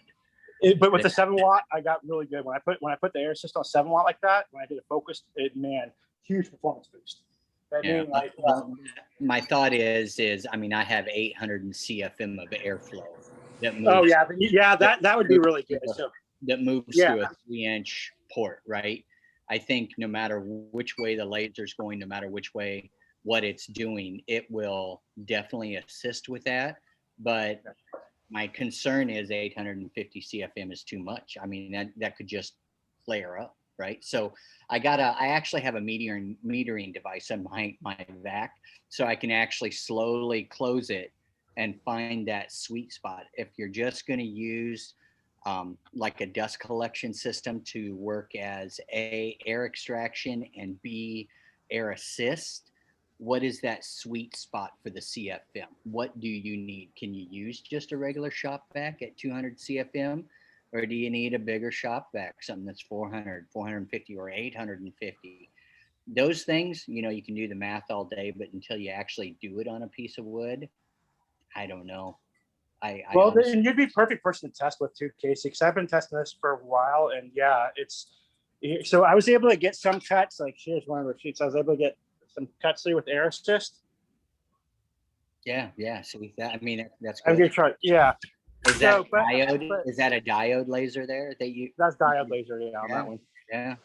But it took a lot of it took a lot of passes, but it'd be perfect to play with you on that. But I was doing compressor to it with an air gun pointed at it. Yeah. And that's with the JTEC though. At 25 psi at a small port like that, you probably got about 6 to 12 CFM. So, I mean, that's what I'm saying. With a larger dosage extraction system, you're moving a lot more air. You just don't have pressure, which is okay, because to me, in lasers for this, they're looking for air movement, not air pressure. They're looking for volume, right? Yeah. And they focus it on a small area. So I don't know. Well, especially if you're dealing with wood and stuff like that, because if you're clearing out some of that dust and that glue, then it's gonna make it a lot more efficient. But yeah, it'd be interesting if you, Patrick, if you send one to Casey out, we call it. I'll work with him because Casey. I can share some of my notes and stuff I had done over the last several months with that one on them too. And that way, kind of gave you an idea, things I've tested, things I haven't, and where you could be like, oh no, you should have done this, you should have done that. You know what I mean? So I love having other minds, because there's always things I miss or didn't do right or something like that, and having two minds on always makes it way better. Yep. Yeah, it'd be a shame to have to try to up to a 20 watt, because a lot of people won't be able to afford the 20 watt plus the M2 plus the upgrades, right? Keeping it at a 7 watt, that's still affordable for people. So yeah, no, it's a great little laser too. It's something not going to screw up, because the problem with the CO2 lasers is we have to be careful. Like I have some extra tube stuff like that, but if you have to run your chiller, you have to do things like that, there's just so many little things you can screw up, and you not only can you start a fire if your air assist goes out. So this laser, you see all the smoke in here? I got this one for free from a friend because they caught it on fire. They were walked away from it, the air assist went off, the whole machine went up in flames. So I rebuilt this machine myself. But yeah, it was, so there's a lot with those diode lasers are perfect in the sense you can't really screw things up. Worst comes to worst is you overheat the diode and you burn the laser. But you're not risking a lot of things with CO2. Yeah. Cool. Anyway, Patrick, I wanted to make sure. Yeah, I'd love. So Casey, I'll ping you after this for sure. I want to make sure we're answering all questions here. So we got Kelly here, who's been quiet. I just wanted to see, Kelly, is there anything that we can help you with? Beginner, intermediate, or advanced questions? We're here to try and help with all of it. I'm just looking for general tips and tricks, Kelly. Well, can you hear me now? Can you hear me? Yep. Well, I just got new to Zoom, and I'm really new to the Maslow. I've purchased I had the original Maslow built, and I had trouble generating G code and so on. So it's kind of just sat in the corner, and been waiting for the Z upgrade. I just purchased the Z upgrade, and I'm kind of lost as far as whether what I have to do with the new Drew board. If I have to load it like I had to load the Adreno, or what I have to do to get that system up and running. Yeah, so you'll just replace, all the hardware, obviously you swap out, and then the do board should be pre-flashed with everything that you need on it. If it's not, you can email Mike, who's on the call right here, at makermade.com, and he'll get you set up. But no, it should 99% of these things, unless there was some issue, come pre-flashed with everything that you need. So then you just open up Makerverse and there's your control software. Now actually creating, we just went through earlier, different program options, software options for creating the SVG or the creative files, right? Versus, to your point, creating the G code, we recommend using something like Easel or Carbide Create. But then in terms of actually running the machine itself, yeah, you should have everything you need in that new box. And if you can get it all set up and connected, and then calibrate within Makerverse, using the pre-existing M2 unit that is selectable in there, once you get started, you should be good to go. Okay. Do I have to have, in order to use Makerverse, I don't have to be connected to the internet, correct? I think maybe to get started, to open it up, you might need to have, I can't remember now if we still need an internet connection or not. You do have to first time log in. Then like I come out here to the workshop, and a lot of times I don't have internet connection and I'm fine. Yeah, So, I haven't had issues without internet. okay. It's fine. Okay. You all just right. you need to log in that first time. Hey Casey, I sent Yeah, you a initial message. login. Say what, Drew? Oh, sorry, I was saying Casey, I sent him a message. Okay, cool. I'm sorry, yeah, but yeah, I haven't had issues without Wi-Fi or without internet. Yeah, so Okay, Kelly, if good. you initially log in connected to internet, you should be good after that. Okay, fantastic. Well, I'm ready to get swinging and get going here. Hopefully I can, I'll try to be around. It just took me a while. The computer that I had hooked up before, you probably seen Kelly log in, but I had audio Mhm. problems with that computer. So I had to switch computers and get everything loaded in. That's why I apologize. I'm real late getting in here. And hopefully Yeah. next Oh, no, Thursday no. I can be in more punctual and be ready to go. But you guys have been a So lot of help. I yeah. appreciate that. Well, good. I'm really glad to hear that. I'm glad to hear that, Kelly. Yeah, we're going to be here. So I'm going to be running this every Thursday going forward. Mike's on here again. We got a great subgroup of power users from the community, like Casey and Drew and Dustin, who jump in here as well. So we're going to continue trying to make these valuable, not just for new users. We'll continue to have sections for new users who are troubleshooting, but also as per Dustin's recommendation, we're going to be doing some tips and tricks sections each time as well. For a while, it'll probably be me, but then we might get like Drew or Casey or somebody else to give a rundown. Like Casey, I want you to give a rundown on your dust collecting unit in one of these at some point, so people can get a full tour of it. We can advertise some really awesome stuff. It's like I always love seeing Casey stuff. Yeah, absolutely. Yeah, the one thing that's really good about this, Kelly, is that you have like one thing I love about MakerMade is they have such an amazing group. Like you have a Facebook forums and stuff like that, but it's a really a good user community, and also the founders are super active and engaged. Everything else is just it takes a little bit to get up to speed and everything else, but once you get up to speed and all that, you have just an amazing network of stuff you don't get with other tools, which is awesome. We're trying to continue expanding that too. So there's definitely going to be opportunity with this community to talk about ways to get you all to help us test these new concepts that we want to launch soon, because they're going to be pretty awesome. Peter, saw your note here. We're out of Arkansas. Where are you at? We're in Fayetteville area. Yeah, I'm just north of Little Rock, out of Cabot area. Okay. Yeah. I mean, there's an opportunity. You could, if you wanted to make a day trip out of it, I could bring you over here and show you this machine or something. We don't typically do that right now. We're not really set up for it, but you've been in here and chatting and stuff. So, yeah, if you wanted to do that, I mean, there's others in Arkansas who have it as well, but we don't have like an archive of locations where they're all set up or anything right now for different users. Somebody put something like that together. Was up and running. I guess I'm more of a visual learner. If I see it working, I can mimic that and get rolling better.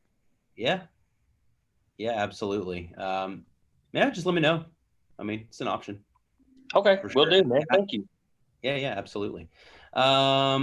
So additionally, we're kind of running short on time, but I wanted to get this group's thoughts as well on just state of MakerMade business too. So, obviously last year we hit some really great sales as a sort of, I don't know how you want to call it, benefit of, lemons into lemonade in terms of the pandemic and people being home. that's changed a lot lately because of wood prices, and we've seen a pretty big downturn in performance and sales and people getting out and vacationing and stuff. But I wanted to see if anybody else had any thoughts, just observations you all have had or anything like that. We've been, we've launched this new website, and we're really trying to make an effort, like through Mike and others, to provide a new level of support that just doesn't exist in this market today.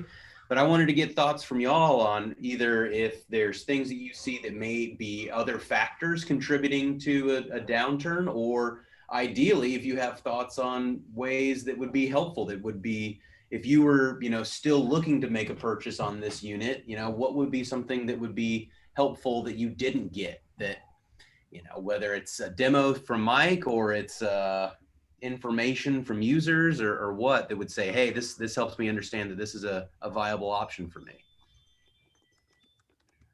Any thoughts there? I think for me, I tell you, I would have bought a lot sooner if there was, some place to go to see the unit in action physically. Like most people are visual learners. They want to see, touch, taste, feel, test drive before they ever make a purchase. So I think we've talked about this before. If you could have a couple of locations in the larger cities in the throughout, you have you really upped your game on the help desk component. If those people could have, I don't know, twice a year do some kind of a workshop or something, and invite people that have come in and they're showing interest. Say, hey, in August 3rd, we're having a workshop, and we'll have 1 or 2 units set up, and you guys can play with it. You can see how it works. You can talk to experts. You can do all that stuff. And, I don't know, something like that. That would have helped me buy faster from my point of view. Gotcha. That's it. I think so, Casey. One of the things I've been wanting to do. So I have this whole complex. So I have this whole industrial park complex and retail complex, and so I have a chunk of it sitting empty right now that I just I'm literally just flushing mine down the toilet. Uh-oh. He hasn't connected internet to the rest of it either. So I was thinking just for fun, the same thing. this retail store right here. It's just sitting empty. It's Sure, we can't hear you. I was referring to a Maker Made demo area. You're breaking up. You're breaking up. There you go. There we go. Now you're back. Sorry, I'm putting new mesh network in, but I have this whole entire retail store right here that's sitting empty. It's got street frontage, parking, everything else. I thought about turning this into a Maker Made, like just a Maker demo area for guys and put M300 up and stuff like that, because that was a reseller, but it gives me something too, because we've got codes and stuff here for different makers and things back here, and then I just got a whole retail area, so it has a bunch of offices and other workshops, and they go straight back into the warehouse where they do things. And so yeah, I think that would be perfect. I was gonna set one up here where people come by and play. Yeah, just someplace so you can have an overhead where you can show people the difference, and you can have a 1 or 2 day workshop where you go through bits, you go through speeds, you go through how do you use just free easel off the bat? How do people get started? How do they get off the ground? How do they get going? The different configurations for the frames. There's a lot of different configurations for that. What's the difference between the 12-foot and the top foot beam? What are the benefits? What are the drawbacks? What do you do for dust collection? What do you do for lighting, right? How do you swap out for the laser? What are the upgrade? What are the options that MakerMade has out there for the different units? So, just things like that to where you can have that, and I don't know what people would pay for it or whatever, but I think it would have been interesting for people to have something like that. I don't know, a hands-on universe, right? Where you can actually go through or a university, whatever you want to call it. It would be cool. So yeah, that's a really good idea. I think this would be really good too for materials. I think other people are looking for mills, like to have little mills, like the little ones they buy off of Amazon, stuff like that, will end up being like, oh wait, they'll find that cheat sheet that y'all do and be like, oh wow, I didn't realize about them too. I think that cheat sheet would be perfect I think that's a great marketing tool, not just a user support tool, but a great marketing tool outside. cheat sheet just state like the best practices for getting a project going, or cheat sheet in what terms? Of like the end mills. So you may have other people that go on Amazon, buy a $300. Like I have, this is one of my little training ones I use for guys. This is like, I think this is like $400 on Amazon, $300 on Amazon for this little thing. Yeah, a little 38. Yeah, and so, but it's great for training the guys, and they can't really screw it up. And so, we have like, I have some shape O's downstairs, and so. What happens is, and honestly, we use the Maslow's for everything now, really. These I use for training, but I don't use the shape O's anymore. We just use the Maslow's. And I think if I had seen that cheat sheet, like I was trying to figure out end mills on this, I was Googling like good end mills for this. And I saw all of a sudden, I saw this cheat sheet from Maker Made on all the end mills. I'd be like, oh wait, I should look at a Maker Made. You know what I mean? Because it's helping me with end mills for that, but it's also showcasing your product and how your company thinks. So I think you'll get a lot of people that buy those that end up finding your cheat sheet, trying to figure out end mills, end up buying yours too.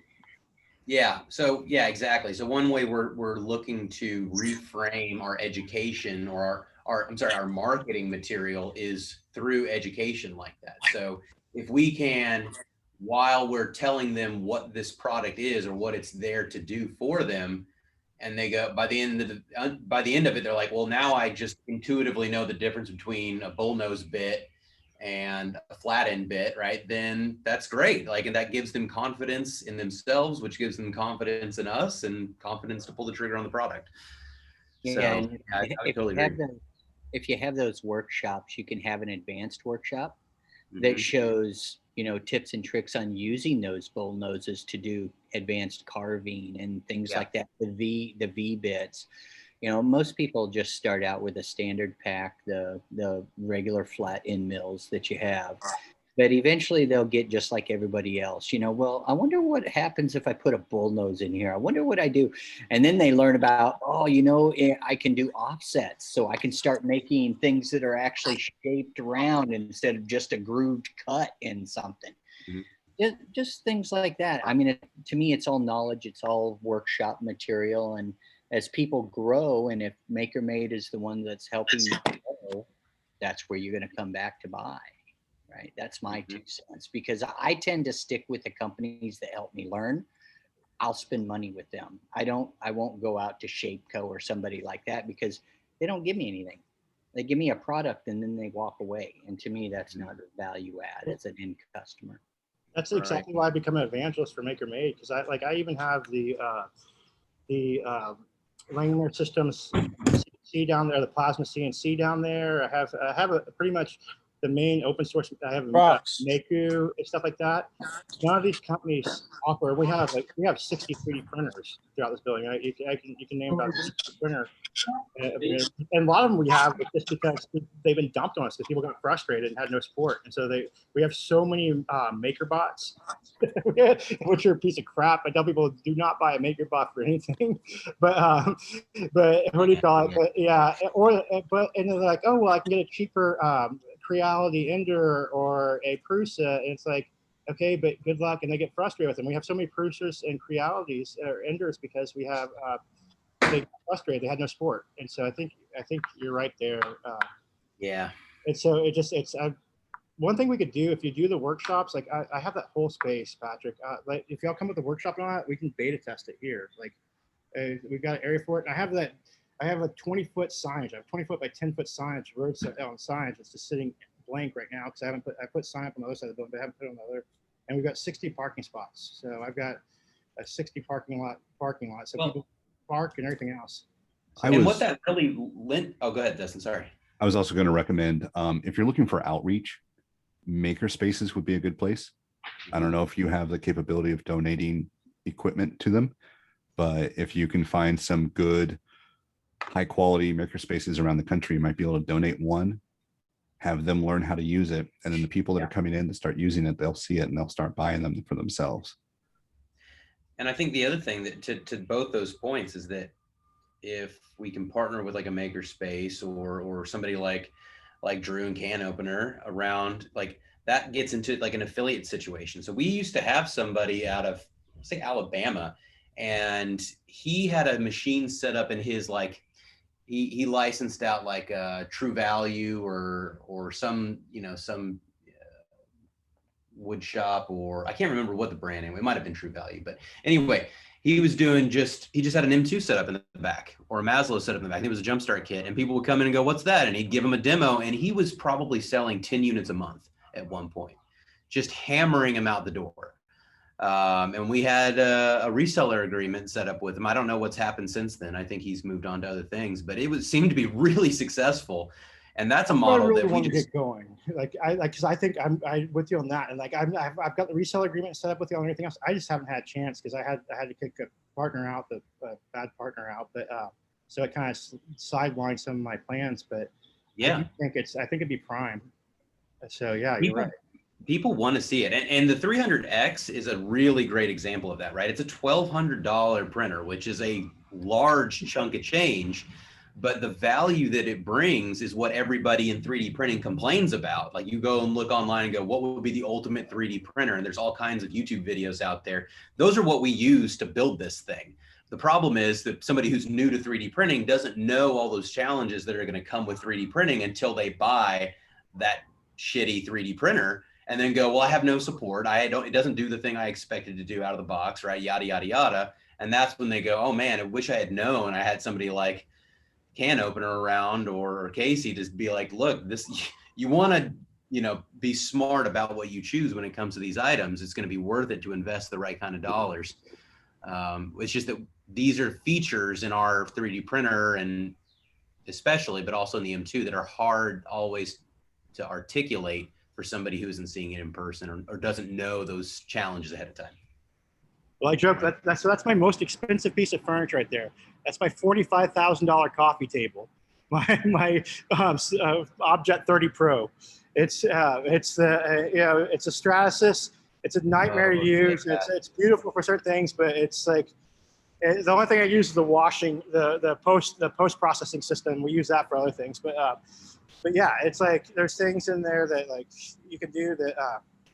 I have something too for you, Patrick. So I'm on the innovation committee, and we have on August 4th. I sent Drew and Mike's information on it, but so I'm in control of that committee, and we have so it's usually like $25,000 for a sponsorship. It's hosted by the Greater Chamber, and so we have like all the education people, all the like the school, the STEM program people and stuff coming.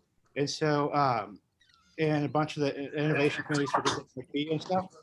And so, Mike's going to be there too. I have some. If they want to be part of this, I get to handpick some companies that I'm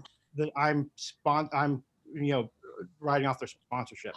So I've got y'all set as a key sponsor. So I was telling Drew and just like send me 80 thumb drives or whatever with some information. By the 3rd, and I'm have y'all's logos on everything and have y'all sponsored on that. I can catch you up on it later, but that'll get you a lot of stuff here in front of the STEM programs and a bunch of the people that are in the innovation programs here. And so for different companies. So, because I think the M300, the 300X and the M2 are perfect for the programs. Sweet. And yeah, that sounds awesome. Yeah, because I picked 3 companies, and one of them was I want to make sure y'all are in all that. So I said, we're also looking to anything. I just make sure I get some information from you that we have about 100 people that I want to get it out to. Absolutely, 100%. We're also doing everything we can, right? We've got some pretty legitimate plans right now to try and bring the 300X manufacturing to the U.S. and potentially our next CNC product over the U.S. And we would then be now the only 3D printer manufactured in the United States anymore, because Lowell's bot is defunct, right? So that's something we really, really want to do. We've been trying to do that for a long time. It's just been, we haven't had the volume in order to justify the positioning in the assembly lines here in the States. So we're really excited to make that happen. Other big thing, and nothing much else on my end after this, is that I do want to start bringing more and more into this group a section around innovation that we've got coming. So Casey, I know you've been working on that gantry-based setup. I'm not sure to what extent you're familiar with it, but we've been working on a solution like that we are planning to MVP in the coming months. It's not exactly the same as yours, but the concept is similar, to make a space-saving, low-cost gantry-based system that is accessible and at scale. So we're playing with options, and that would likely be kind of our next item up after M2 in the future. But what we're also working to do is build out a variant of it that is backwards compatible in a sense with the M2, so that you could make your own version of it with the M2 and then transfer your M2 into it. So you'd still get to use the same components and just mill it out, put it together, and you've got now a vertical gantry based system that can do full 3D relief and isn't limited by gravity and speed in that sense, the way that the M2 is, right? So are you saying with that you're getting rid of the sled? It's no longer sliding across the material since you're saying 3D? Correct. That sounds really nice. So, Yeah. one thing that Patrick, that brings up, that you really, and Casey's been on here like a long time. I think Casey's been on here longer than I have. He's been here. One things we hear a lot when people come to these is with the it's not so much the competition. I've only heard one time last year, like people looking at other options, and the other options really don't compute that. So either you go with the like shapeable stuff, you don't look at the size and they're super expensive, or you go with that little, somebody was looking at the little handheld one, but I'm like, that's not going to do what you need to do. Yep. It's going to be, and so, but 90% of them are the size. And so I think what Drew has, it's just awesome, is he has this little 4 foot by 4 foot unit that's mounted.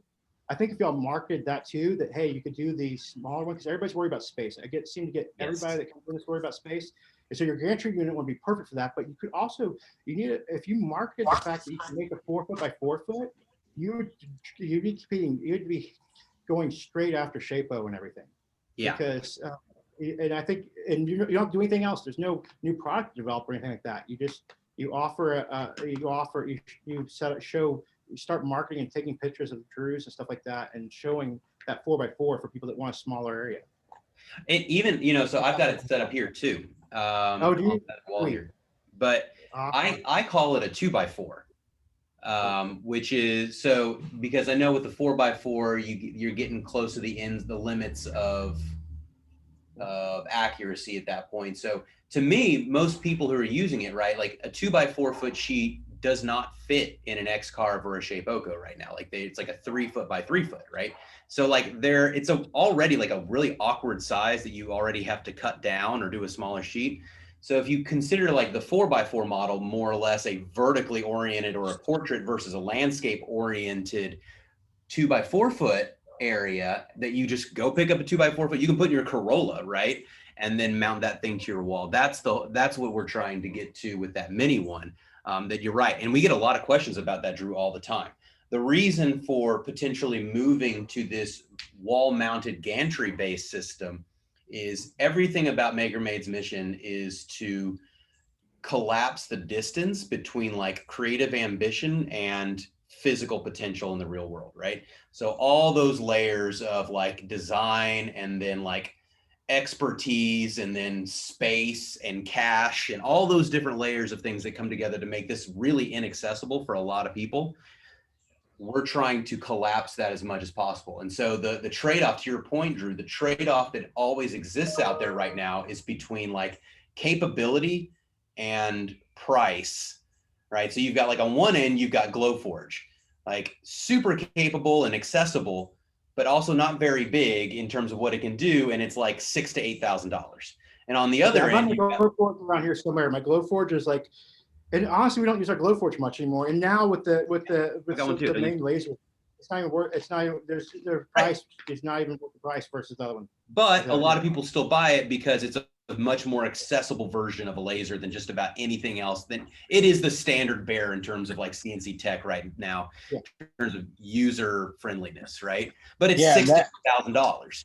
And then on the other end, you've got something like an X-Carve, which is bigger, or let's even say an M2, bigger, it's lower cost, more capable in terms of the scale at which you can make, but it's got a much steeper learning curve, right? So what we're trying to do is say, like, there's this trade-off that exists there in CNC tech today. It's much in the same way that, home computing was in the 80s, right? Very limited use case, very highly expertise, requirement to get into it, to access it, and then really expensive. And then something like Apple comes along and then blows that out of the water with graphical interface. And so that's what we're trying to get to, is completely level up capabilities without leveling up price or, you know, technical skill set in order to get there. That's the whole concept behind this thing we're calling milling. And price for y'all really, especially for the M2, for the 300X, yeah, it's gonna be because there's cheaper printers you got to kind of compare to, but for the M2, you really don't have any competition in that price range. And the nice thing, I think, if you offer the size things have been the big thing. So I think until you got to that point, I think if y'all just offered, and I would stick to a 3x3, exactly the size. Say, hey, we offer this. You can do a 3x3 right now with the current M2 kit. Just offer a setup for that and market a setup like that. And that way they're not tracking. Okay, yeah, I like the M2, but it's so big. I don't want all the space. I want this. I want to do this. And honestly, the Shopbot could be a little bit more expensive, or not the Shopbot, the Shapeout could be a little bit more expensive, but it's the size I need. I think if y'all do that 3x3, y'all see sales take off. And wood prices are dropping now again. Wood prices are starting to plummet again, which is good. But I do think, I think you're dead right on that. But the thing I have, like, one of the reasons I don't recommend, I have my Glowforge is I don't recommend the Glowforge. One thing y'all are doing right already is, so I had that Glowforge, it died on me 2 weeks out of warranty. And it wasn't, so I can replace CO2 tubes, I can replace stuff like that, but their control board, everything's built in the control board. And you can't do anything with it. You can't do anything with it. And it died on me. And I tried to get that. I was like, can I just buy a replacement one? They're like, no, you just have to buy a whole new machine. And they were like total worthless support. And we were doing at the time, we were donating, we were making a manufacturing, is right when COVID broke out, we were making a bunch and donating ventilators to the city. And so we got all over the national news, and the news came out, and we ended up buying one of the big lasers, an Orion up there, 100-watt Orion. And that was all over the news. And they all of a sudden emailed me back, oh yeah, we'll get it replaced for you. So like, yeah, y'all screwed up. Of course you will, yeah. And like, y'all were dicks to me. Like, and another Dremel, like I love Dremel because one of their machines went down on me. And I literally told them, I was like, hey, I avoided the warranty. I overwrote some of these settings. This is what happened. How much can I buy this part for? Like, oh, don't worry about it. I was a year out of warranty. And I told them I avoided the warranty. And they said, no problem. They took care of it for me. And so y'all killed on that. There's nobody can even touch y'all support or y'all's quality. And the fact that you're not talking to somebody out of India, the people, when you need support, you're talking to people that are actually users here. So y'all are killing it on that. It's just, I think I'm telling you, I'm willing to bet you $100 you'll see sales in the next 30 days jump big time if you offer a 3x3 solution that people can compare. Because people that don't understand it can just compare it side by side, and you don't have to change anything. Just create a frame that you can do a small one, but I would do it specifically to the exact same size of the Shopbot, or not Shopbot, the Shapeout. And that way you're competing directly with them, and if they go compare them, because if you do 2x4, they may be like, but what if I want to do 3x, so I would do the exact same size. So there's nothing different in size. The only thing they're really comparing is price and support, and y'all will win. Because if you're exact same size, and I think that's what's killing you right now, the size. Because that's the only thing, I mean, I hear 90% of the time is they don't have room for it. Yeah. And y'all can kill that right now. And y'all could do that by tomorrow, have a marketing on one without having to change anything. That's awesome. Well, I really appreciate that, Drew, and all the feedback from this group. So we're going to keep doing this every week. Hoping next week will be the kickoff of kind of that tips and tricks section that I'll just start in the first, say, 10 to 15 minutes. We'll go through that, and then we'll jump into user questions, concerns, and then we'll jump into, just kind of open forum discussion like this. What's going on? What's everybody up to? What are ways we continue moving the community forward? That's what I'm all about.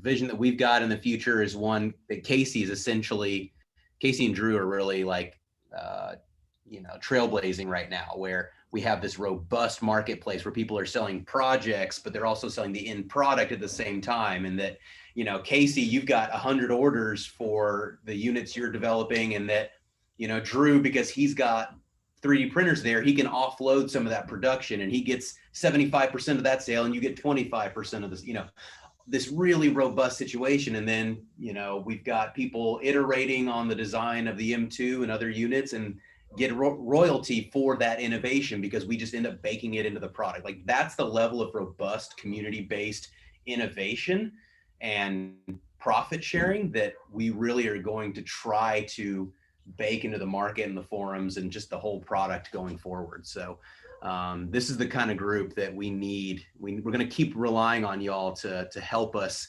get to that point in the future, because I think that would be amazing, right? Where we're just like unleashing this intense creative potential this group has.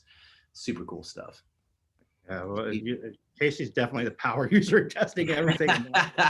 He's definitely the guy on that side. So, but get with Drew though, and let me know quickly on the things, because like if y'all get me, even if it's the old thumb drives, but load them up with STEM information, stuff like that. Because on the 4th, I'll get that out. I send the sponsorship information. You don't have to pay anything. You don't have to do anything. I just was gonna get thumb drives and other things to make sure. And I've already got y'all's vectors of y'all's logo.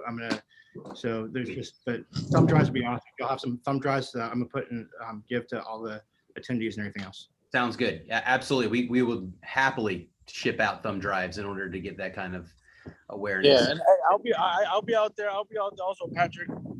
Oh, sweet. Sounds good, Mike.